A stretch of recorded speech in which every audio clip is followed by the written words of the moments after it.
Hello and welcome to another update video about Ethereum. So on the Ethereum chart here, we're still tracking that 1212 setup we talked about earlier today. Yesterday's dip landed below the June low, and that means we cannot count it anymore as a 121212 as we had it before, but instead as an A wave down, B wave and C wave down, which was our alternative before.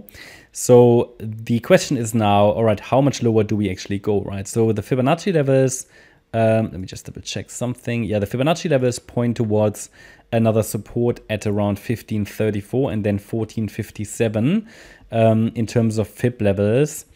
The thing is, what you need to understand is that prices dropped very, very aggressively. You need to understand that I'm still looking for one more dip because as per traditional Elliott wave, we would look at this as a C wave with 5 waves down. Now in crypto, it sometimes is the case that we just don't get that last wave 4 and 5. And that just has to do with the situation that sometimes when you get those quick flushes, there might be subwaves that we just cannot see. And it sometimes happens so aggressively that you just sometimes don't get that wave 4 and 5. So with crypto, it's therefore a little bit more risky generally, okay? And a little bit more dynamic than in other chart or in other asset classes where things might be a little bit more straightforward. Doesn't mean crypto wouldn't adhere to Elliott wave, no, far from it. It just means that we need to know about the specialities and the character of crypto, which means that sometimes after the third wave down, things start to turn around early.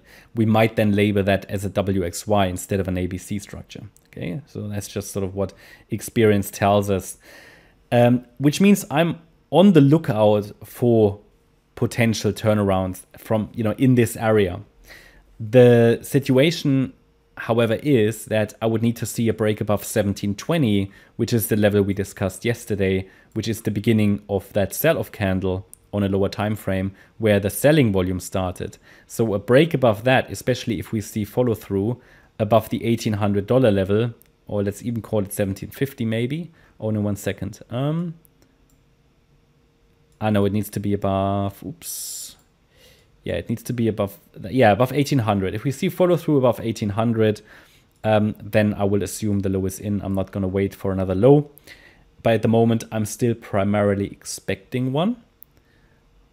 But if we break above 1720, I would consider the low is already in, okay? And that would be, that idea would get more likelihood with a break above 1800. Now, one more low could hit 1535 or 1457, ideally not much lower, could do. And this 1-2 setup in yellow will be invalidated below 1370. We would then still have another bullish scenario on the chart with support in the green region, but we're not there yet. First of all, let's see if we can turn around here. And we're very much oversold on various time frames, you know that.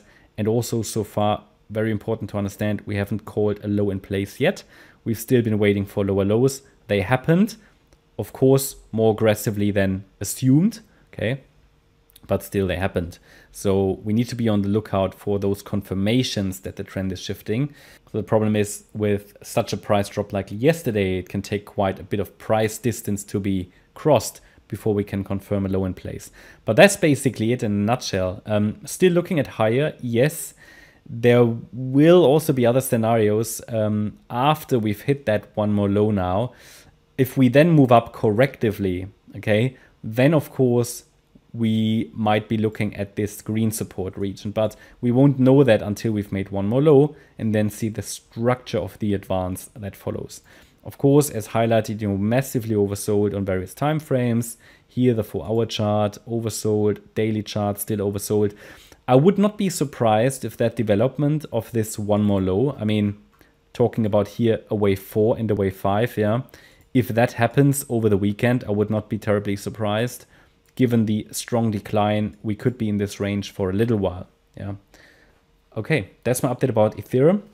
Hope you liked the update. If you did, please hit the like button, leave a comment and subscribe. And if you really like the content, then please check out the channel membership. Thanks a lot for watching. Bye-bye.